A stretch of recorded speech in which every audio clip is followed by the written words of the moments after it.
मैं जहां मौजूद है ये शेखावत मेमोरियल स्कूल है। यहीं पर काउंटिंग सेंटर है भवानीपुर विधानसभा का। भवानीपुर विधानसभा वो विधानसभा जहां कांटे की टक्कर बताई जा रही है। मुख्यमंत्री ममता बनर्जी अंदर हैं इसी में, क्योंकि वो उम्मीदवार हैं, बतौर मुख्यमंत्री नहीं बतौर उम्मीदवार यहाँ पर इस काउंटिंग सेंटर पर जहाँ पर भवानीपुर की काउंटिंग होगी। क्योंकि आरोप लगाए जा रहे हैं तृणमूल कांग्रेस की ओर से कि जो स्ट्रांग रूम खुदीराम अनुशीलन केंद्र पर है, वहाँ पर उस केंद्र पर जिस तरह से जो सुविधाएं रखी गई हैं या फिर चुनाव आयोग ने जिस तरह से अपनी सुरक्षा तैनात की है, उस पर सवाल उठाए गए हैं तृणमूल कांग्रेस की ओर से। तृणमूल कांग्रेस की ही उम्मीदवार जोड़ा साखों की शशि पांजा, जो कि मंत्री भी हैं पश्चिम बंगाल में, वो वहां पर मौजूद हैं धरने पर, साथ में कुणाल घोष। तो वहीं दूसरी ओर चुनाव आयोग का कहना है कि ऐसी कोई भी बात नहीं है, जो भी पूरा हुआ है उसे एसओपी के तहत किया गया है, यानी कि स्टैंडर्ड ऑपरेटिंग प्रोसेस के तहत। मुख्यमंत्री ममता बनर्जी यहाँ पर अंदर बैठी हुई हैं।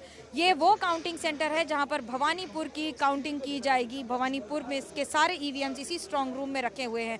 स्ट्रांग रूम पर सवाल उठा रही है तृणमूल कांग्रेस। टीएमसी का कहना है कि जिस तरह से किसी एक व्यक्ति को अंदर देखा गया है सीसीटीवी कैमरा में, और इस पर सीधे सवाल उठाए जा रहे हैं कि अगर ईवीएम के जहां पर सुरक्षित रहने की बात है, जो स्ट्रांग रूम बनाए जाते हैं इस आधार पर बनाए जाते हैं कि जिस दिन काउंटिंग होगी, जिस दिन मतगणना होगी 4 तारीख को, उस दिन तक वो वहां पर सबसे सुरक्षित हैं। तो ऐसे में पूरी सुरक्षा प्रक्रिया पर ही चुनाव आयोग के सवाल उठा रही है टीएमसी। टीएमसी की मुखिया, टीएमसी सुप्रीमो मुख्यमंत्री ममता बनर्जी इस समय अंदर बैठी हैं। Shekhawat memorial school algae Lord Sinha road पर, ये वो स्कूल है जहां पर भवानीपुर विधानसभा की मतगणना की जाएगी 4 तारीख को। यहीं पर भाग्य का फैसला होगा कि कौन इस कॉन्स्टिट्यूंसी में जीत हासिल करेगा। तो वहीं दूसरी ओर खुदीराम अनुशीलन केंद्र में जहां पर 7 विधानसभाओं के ईवीएम्स रखे गए हैं, अलग अलग जगह बनाकर, सुरक्षित बनाकर। दरअसल इनका सीसीटीवी का एक्सेस पॉलिटिकल पार्टीज को दिया जाता है, जिसमें वो देख सकती हैं कि वहां पर क्या हो रहा है। उम्मीदवार पर ये नजर होती है, जरूरी नहीं कि वो वहां पर रहें। ऐसे में जब उन्होंने देखा कि यहाँ पर कुछ गतिविधि देखी गई है और सीसीटीवी में आया है कि कोई एक व्यक्ति है अंदर, चुनाव आयोग का कहना है जहाँ पर पोस्टल बैलेट रखे थे वहां पर जिस तरह की प्रेमिसेस और सुरक्षा है वो अलग होती है, हालांकि जहाँ पर ईवीएम रखे होते हैं वो अलग होती है। अब आप कल्पना कीजिए कि जहां पर एक और कांटे की टक्कर बताई जा रही है पश्चिम बंगाल में, जहां बड़े बड़े पोलस्टर नहीं बता पा रहे हैं कि ऊंट किस करवट बैठेगा, वहां पर एक एक ईवीएम की कीमत तो समझ में ही आ रही है। और यही कारण है कि ये लड़ाई यहां पर सड़कों पर आज रात को लड़ी जा रही है। ममता बनर्जी बतौर मुख्यमंत्री यहाँ नहीं है, बतौर उम्मीदवार हैं भवानीपुर विधानसभा की। ऐसे में वो भले ही पार्टी की मुखिया हों और मुख्यमंत्री हों, लेकिन वो खुदीराम अनुशीलन केंद्र पर बने हुए काउंटिंग सेंटर यानी कि मतगणना केंद्र पर नहीं जा सकते हैं। ये कानून के दायरे से परे होता है, क्योंकि इस समय चुनाव आयोग के हाथ में कानून व्यवस्था होती है। तो कोई भी उम्मीदवार अपने कॉन्स्टिट्यूएंसी के मतगणना केंद्र को छोड़कर किसी भी और जगह पर नहीं जा सकता, और अंदर भी जो जा सकता है वो सिर्फ उनके इलेक्शन एजेंट या फिर उनके ही मुहैया नाम दिए गए जो लोग, जिनको ये कंडीशन दी गई है। इस समय पुलिस, कोलकाता पुलिस हमें यहाँ से हटा रही है, कहकर कि यहाँ से हमें हटना होगा अभी, क्योंकि कुछ नियम होते हैं ईवीएम के या फिर मतगणना केंद्र के आसपास के। शायद यही वजह है कि बताया जा रहा है कि हमें यहाँ से हटना होगा।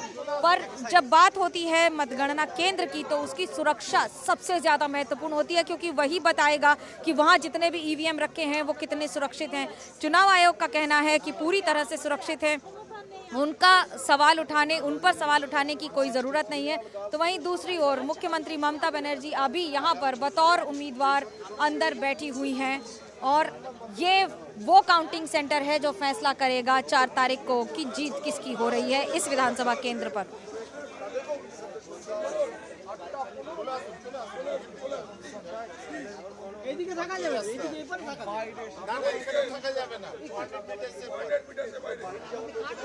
अतिरिक्त सुरक्षा व्यवस्था इस समय तैनात की गई है। कोलकाता पुलिस के आसपास के थाने, ये थिएटर रोड और आसपास के जितने भी थाने हैं, वहां से पूरी पुलिस को मूव किया गया है।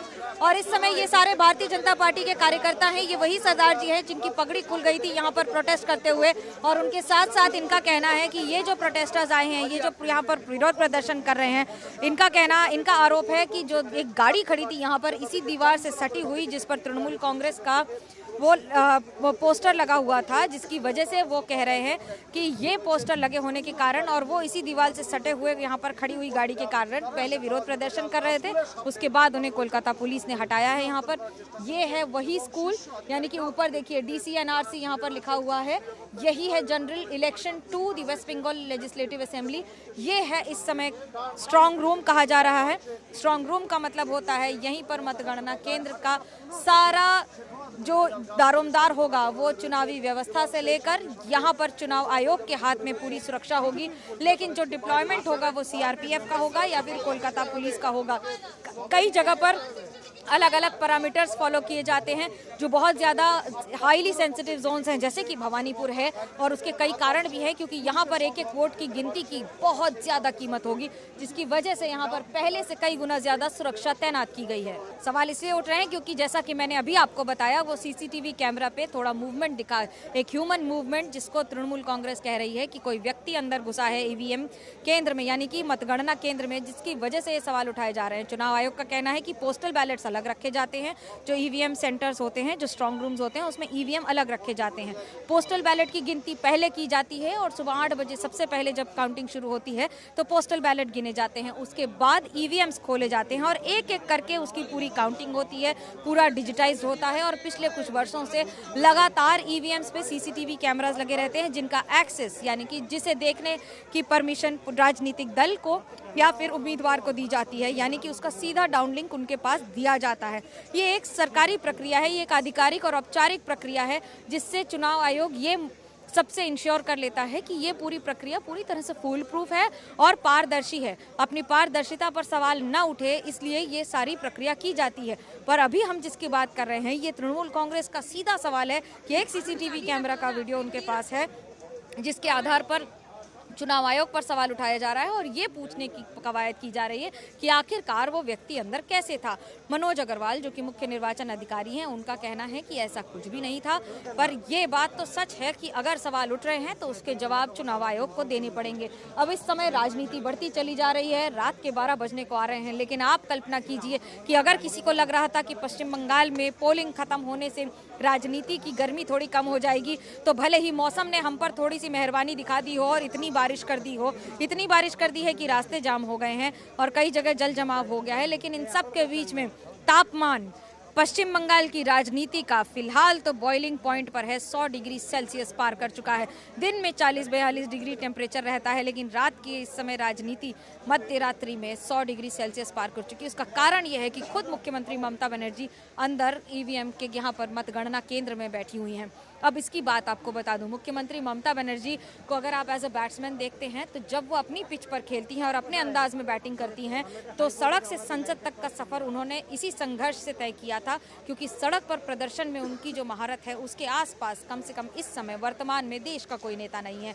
पर जब बात सिंगूर आंदोलन की हो, नंदीग्राम की हो, या फिर 1984 में सोमनाथ चैटर्जी को जादवपुर की सीट से हराने की हो, और उस समय दी सोमनाथ चैटर्जी को हराना बहुत बड़ी बात होती है, या फिर JP की गाड़ी पर अकेले खड़े होकर एक महिला के तौर पर विरोध प्रदर्शन करना, जिसे देश ने पहले कभी नहीं देखा था। पर जब आज बात हो रही है राजनीति की, तो शायद ये भी देश ने पहले कभी नहीं देखा है। क्योंकि चुनाव आयोग पर तृणमूल कांग्रेस SIR की प्रक्रिया शुरू होने के समय से सवाल उठा रही है और लगातार उठा रही है, और यही वजह है कि मुख्यमंत्री ममता बनर्जी खुद सुप्रीम कोर्ट तक चली गई थी और सुप्रीम कोर्ट में खुद इस मैदान में उतरकर इस मामले को लड़ने के लिए वहां तक पहुंच गई थी। पर जब बात हम कर रहे हैं इस समय की राजनीति की, तो राजनीति के तौर पर या फिर एक उम्मीदवार के तौर पर वो सिर्फ इसी मतगणना केंद्र में आकर बैठ सकती हैं, और यही वजह है कि वो आज यहाँ पर इस मतगणना केंद्र में बैठी हैं। ऐसा नहीं है कि अगर वो तृणमूल कांग्रेस की सुप्रीमो हैं या मुख्यमंत्री हैं तो वो खुदीराम अनुशीलन केंद्र पर जा सकती हैं। यही वजह है कि वो लॉर्ड सिन्हा रोड पर बने हुए इस EVM के काउंटिंग सेंटर पर बैठी हुई हैं। पर ये अगर आप प्रतीकात्मक के तौर पर देखें तो इसके बहुत सारे प्रतीक हैं। इसके प्रतीक ये भी हैं कि एक मुख्यमंत्री होने के नाते, तृणमूल कांग्रेस की कार्यकर्ता और सुप्रीमो होने के नाते, जब वो खुद यहाँ पर मध्य रात्रि पर बैठी हुई हैं हैं, तो ये विरोध प्रदर्शन उन सारी जनता और उन सारे वोटरों के लिए है जिन्होंने अपना विश्वास तृणमूल कांग्रेस में दिखाया है। तृणमूल कांग्रेस का कहना है कि वो फिर एक बार सत्ता में आएंगी, फिर एक बार सरकार बनाएंगी और हर बार की तरह कोलकाता पुलिस फिर हमें हटाती हुई यहाँ से। चुनाव आयोग ने भले ही हमें ये कार्ड दिया हो ये कहकर कि हम यहाँ से रिपोर्टिंग कर सकते हैं, पर यकीन मानिए ये जो होता है ये शायद सिर्फ कोलकाता में ही होता है कि ये कार्ड होने के बावजूद भी आप रिपोर्टिंग करने के लिए आपको हटा दिया जाता है। अब यहाँ पर इस घेराबंदी के पीछे खड़े होकर ये रिपोर्टिंग की जाएगी आपको, लेकिन हम तस्वीरें दिखाते रहेंगे।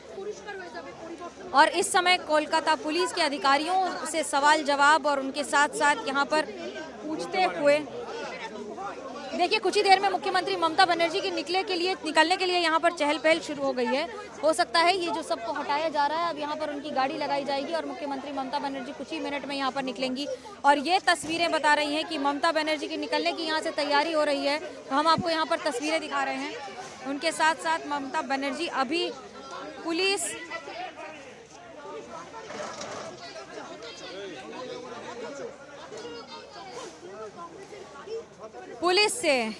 से बहस कोलकाता की एक अपनी तस्वीर अपना मिजाज होता है और ये वजह है कि सवाल उठाना हमारा काम है और इसलिए हम कोलकाता पुलिस से भी बीच बीच में सवाल उठाएंगे। अगर हमें इस तरह की घेराबंदी में रखा जाएगा और हटाया जाएगा तो ये जो सारी बातें हैं ये सारी बातें बहुत ज़रूरी होती हैं बताना, क्योंकि जब हम यहाँ पर खड़े हुए हैं जो तैयारी हो रही है उनके यहाँ से निकलने की, लगातार बारिश हो रही है। दिन भर हमने आज आपको हर तस्वीर दिखाई है, पर अब जो तस्वीर दिखा रहे हैं वो इतिहास में बहुत कम हुई होगी जब एक मुख्यमंत्री रात को 12 बजे के आसपास इस तरह के स्ट्रांग रूम से, यानी कि इस तरह ईवीएम के काउंटिंग सेंटर से यहाँ पर निकलेंगी, ईवीएम काउंटिंग सेंटर से निकलेंगी। जी नहीं, अभी के तौर पर तो नहीं है, क्योंकि मुख्यमंत्री ममता बनर्जी को ही यहाँ पर शक है कि ईवीएम की जो प्रक्रिया है शायद उसमें कोई खलल डाला गया है और शायद यही वजह है कि वो यहाँ पर आई हैं। इस समय मैं जिस दरवाजे के सामने खड़ी हूँ यहाँ पर उनकी पूरी सुरक्षा व्यवस्था, उनके पीएसओ, उनकी पूरी टीम्स यहाँ पर मौजूद हैं। उनकी पुलिस जो उनकी व्यवस्था देखती है बतौर मुख्यमंत्री वो यहाँ पर आई हुई हैं, या यूँ कहूँ बतौर मुख्यमंत्री वो अभी बंगाल में हैं, पर इस समय जब अंदर बैठी हैं तो यहाँ पर मुख्यमंत्री को भी परमिशन नहीं है। यहाँ पर सिर्फ और सिर्फ इसी विधानसभा के उम्मीदवार को परमिशन है अंदर जाना, यानी कि 2 उम्मीदवार यहाँ जा सकते हैं, एक मुख्यमंत्री ममता बनर्जी और दूसरे शुभेंदु अधिकारी, क्योंकि इस मतगणना केंद्र में सिर्फ एक ही विधानसभा की काउंटिंग होनी है जो कि भवानीपुर विधानसभा है, जहाँ से ये दोनों अपने भाग्य की गति को तेज या धीमे करने का प्रयास कर रहे हैं। जनता ने भले ही इनकी किस्मत को इस समय ईवीएम में लॉक कर दिया है, भरोसा क्योंकि ईवीएम पर मुख्यमंत्री ममता बनर्जी और तृणमूल कांग्रेस को कम है, इसलिए शायद वो यहाँ पर अंदर आई हुई हैं और अंदर बैठी हुई हैं। ये एक संदेश और प्रतीक के तौर पर भी देखा जाता है। देखिए, मैं आपको बार बार ये कह रही हूँ कि जब बात ममता बनर्जी की होती है तो वो सिंगूर का प्रदर्शन हो जिसमें उन्होंने 1 महीने तक धरना दिया था और बिना खाए पिए प्रदर्शन किया था सड़कों पर, तो वहीं दूसरी ओर मुख्यमंत्री ममता बनर्जी इस बार अपने दूसरे किरदार में बतौर मुख्यमंत्री यहाँ पर प्रोटेस्ट कर रही हैं, प्रदर्शन कर रही हैं। और उसके साथ साथ इस प्रदर्शन से ये भी साफ हो जा रहा है कि वो अंदर इस प्रतीकात्मक प्रदर्शन में जहां अपने का देखिए ये बांधा जा रहा है, टिपिकली कोलकाता पुलिस सब जगह से बांध दीजिए, मीडिया को साइड कर दीजिए, विथ ड्यू रिस्पेक्ट। मैं क्या ही बोलूँ, चुनाव आयोग का कार्ड है, लेकिन उसके बावजूद जहाँ पर हमें खड़े होने की अनुमति दी जाएगी वहीं हम खड़े हो सकते हैं। और ये इसके साथ यहाँ से अभी कुछ ही देर में मुख्यमंत्री ममता बनर्जी निकलेंगी और यहाँ ये संदेश है, क्योंकि जब मुख्यमंत्री ममता बनर्जी अपने घर से निकली हैं और यहाँ तक आई हैं, लेकिन वो अनुशीलन केंद्र तक, खुदीराम अनुशीलन केंद्र तक जहाँ पर 7 विधानसभाओं की काउंटिंग होगी वहाँ नहीं जा सकती हैं, लेकिन सिर्फ यहाँ आ सकती हैं। तो जहाँ उनके कार्यकर्ता, उनके उम्मीदवार, पार्टी के बाकी उम्मीदवार वहाँ खड़े हैं, तो वहीं यहाँ पर, लेकिन इस आसपास के इलाके से क्योंकि समर्थक नहीं रह सकते हैं, 100 मीटर से 1 किलोमीटर की दूरी तक अलग अलग जगह सेंसिटिविटी के हिसाब से यहाँ पर प्रतिक्रिया होती है और उसकी प्रक्रिया रखी जाती है। तो ऐसे में अब देखिए पुलिस यहाँ पर धीरे धीरे बाहर निकलती हुई, मैं आपको ये तस्वीरें दिखा रही हूँ लाइव। ये है भवानीपुर असेंबली कॉन्स्टिट्यूंसी का एकमात्र काउंटिंग सेंटर। पुलिस इस समय बाहर आती हुई, मुख्यमंत्री की सुरक्षा व्यवस्था बतौर मुख्यमंत्री हर जगह रहेगी, लेकिन बतौर उम्मीदवार जब वो अंदर बैठी हैं तो उनके साथ उनके पोलिंग एजेंट बैठ सकते हैं और सिर्फ वो बैठ सकती हैं। स्ट्रांग रूम की परमिशन एक समय सीमा तक अलाउड होती है, लेकिन उसके बाद आप सिर्फ उसे सीसीटीवी से देख सकते हैं। ऐसे में मुख्यमंत्री ममता बनर्जी के पास या फिर दल के पास इसकी अथॉरिटी होगी कि वो लगातार सीसीटीवी कैमरा देख सकें। वेबकास्टिंग इस बार की गई है। इतिहास में पहली बार पश्चिम बंगाल के चुनाव में हर एक बूथ पर वेबकास्टिंग की गई है। और इसी के साथ ये देखिए, मैं आपको दिखा रही हूँ, ये उनके पीएसओ, उनकी पूरी टीम, उनकी सारी सिक्योरिटी इंचार्ज इस समय आवाज़ देते हुए, बुलाते हुए।